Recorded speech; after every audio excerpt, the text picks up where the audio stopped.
স্বাদ বদলের রান্নাঘর থেকে প্রত্যেককে আমার শুভকামনা জানিয়ে আজকের পর্ব শুরু করছি। আজ আমি অসময়ের একটি রেসিপি নিয়ে এসেছি, চাল কুমড়ো। আমাদেরকে একদিন খেতে দিয়েছে চাল কুমড়ো, ফেলে তো দিতে পারি না, ওই জন্য চাল কুমড়োটা আমি একটু অন্য প্রসেসে রান্না করেছি।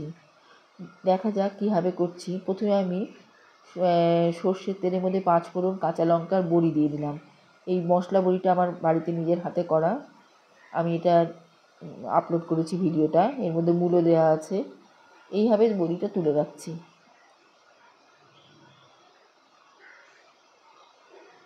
দু একটা থেকে যাবে। এবার তার মধ্যে চাল কুমড়ো দিয়ে দিচ্ছি।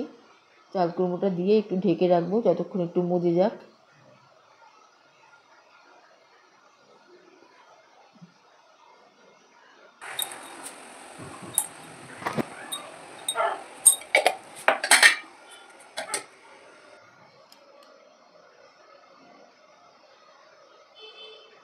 এভাবে নাড়াচাড়া করে নিচ্ছি, নিয়ে কিছুটা কমে আসবে। এবার মজে দিয়ে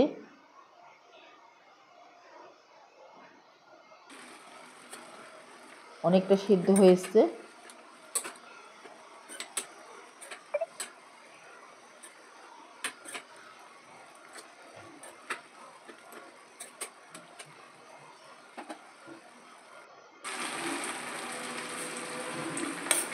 এবারে আমি এর মধ্যে বেশ কিছুটা নারকেল দিয়ে দিচ্ছি, নারকেল কোড়ার সঙ্গে চাল কুমড়ো যে জল বেরিয়েছে, সেদ্ধ জল, এই সেদ্ধ জলটার সাথে একসাথে মিশিয়ে আবার সেটাকে সেদ্ধ হবে, মিলমিশ হয়ে যাবে নারকেলের সঙ্গে।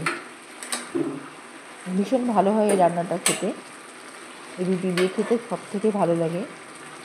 আর গ্রীষ্মকালে এরকম চাল কুমড়োর একটু হালকা রান্না শরীরকে খুব ঠান্ডা করে।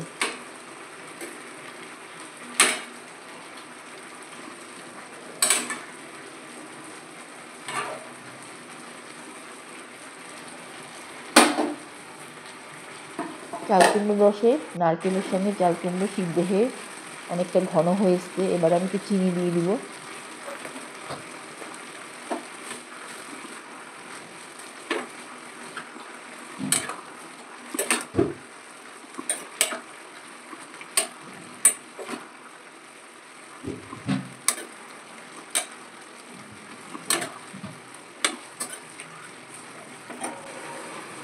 এবারে ছোলা ভাজা, বড়ি ভাজা, কাঁচা লঙ্কা ভাজা সব একসাথে গুঁড়ো করে দিয়ে রেখে দিচ্ছি, এখনও দেইনি।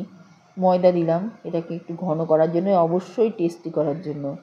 এই ময়দাটার জন্য চাল কুমড়োর স্বাদই অন্যরকম হয়ে যায়, স্বাদকে অনেকটা বাড়িয়ে দেয়। ময়দা, আটা, যাই হোক, চালের গুঁড়ো, এই তিনটা একটু খুবই দরকার এই রান্নাতে, নাহলে একটা জোরে জোরে ভাব থাকে। হাজার শুকিয়ে নিলেও একটা জল জল ভাব থাকবেই।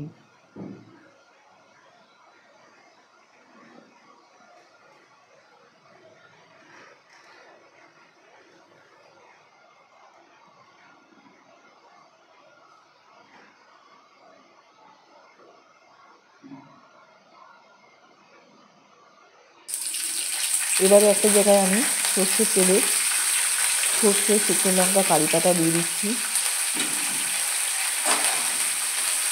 এই ফ্লেভারটা খুব ভালো যাবে চাল কুমড়োতে, কিন্তু খেয়াল রাখতে হবে কারি পাতা যেন কালচে না হয়ে যায়, পুড়ে না যায়, তবেই কিন্তু টেস্ট একদম নষ্ট হয়ে যাবে, তেতো ভাব চলে আসবে।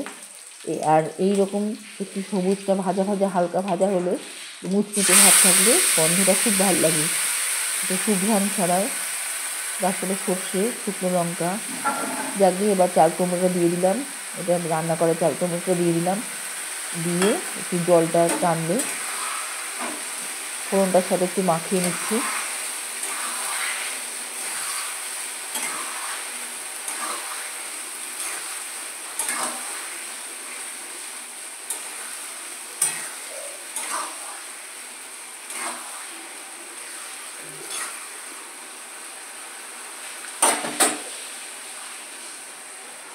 এবারে ভাজা বড়িগুলো যেগুলো ভেজে রেখেছিলাম, সব গুঁড়ো করে রেখেছি, সব দিয়ে দিলাম। দিলেও কিন্তু এখন আমি এর সাথে মিশিয়ে দেবো না, এখন কিন্তু এক সাইডে এটা থাকছে। আমি এবার চাল কুমড়ো থেকে যে এখনও জল ছেড়েই যাচ্ছে, সেটাকে আমি আগে টেনে নেব। এরকম করে সরিয়ে সরিয়ে দিয়ে এই জলটা দেখা যাচ্ছে, এটা একবারে টেনে যখন শুকনো হবে তারপরে আমি বড়িগুলো গুঁড়ো দিয়ে এটার সাথে মিশাবো, তা না হলে এই যে ভাজা বড়িগুলোর কোনো টেস্ট থাকবে না, একদম সব জলের মধ্যে সিদ্ধ হয়ে একটা বিস্বাদ তৈরি হয়ে যাবে। এবারে যে কোনো বাঁধাকপি, লাউ, চাল কুমড়ো যে কোনো এসব রান্নায় প্রচুর পরিমাণে জল বেরোয়, রান্নার ঠিক শেষ হওয়ার আগের মুহূর্তে আমি একটু নুন আর চিনি আলাদা এক্সট্রা দিয়ে দিই, কেননা ওই জলের সঙ্গে নুন চিনির স্বাদটা অনেকটা ধুয়ে যায়।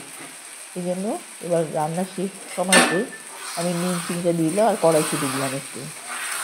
এভাবেই আবার একটু নেড়ে চেড়ে এমন করে নাড়বো যাতে রসটা তলায় চলে যাবে আর ওখান থেকেই টেনে নেবে চাপ পেয়ে, আর এটা একটু ড্রাই হতে থাকবে চাল কুমড়োটা।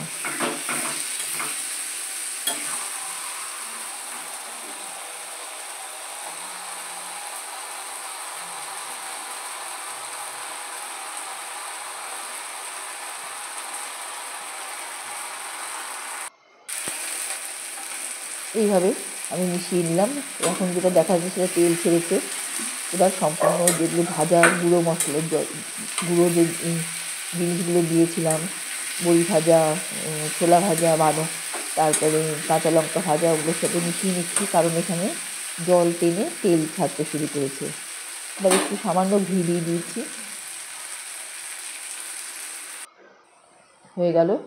রুটির সঙ্গে খেতে খুবই ভালো লাগে। এর মধ্যে একটু জিরে ভাজা গুঁড়ো দেওয়া যেতে পারতো, কিন্তু আমি একটু কম মশলাই বেশি আমার পছন্দের, তাই ওসব না দিয়ে প্লেন সাদামাটা রান্না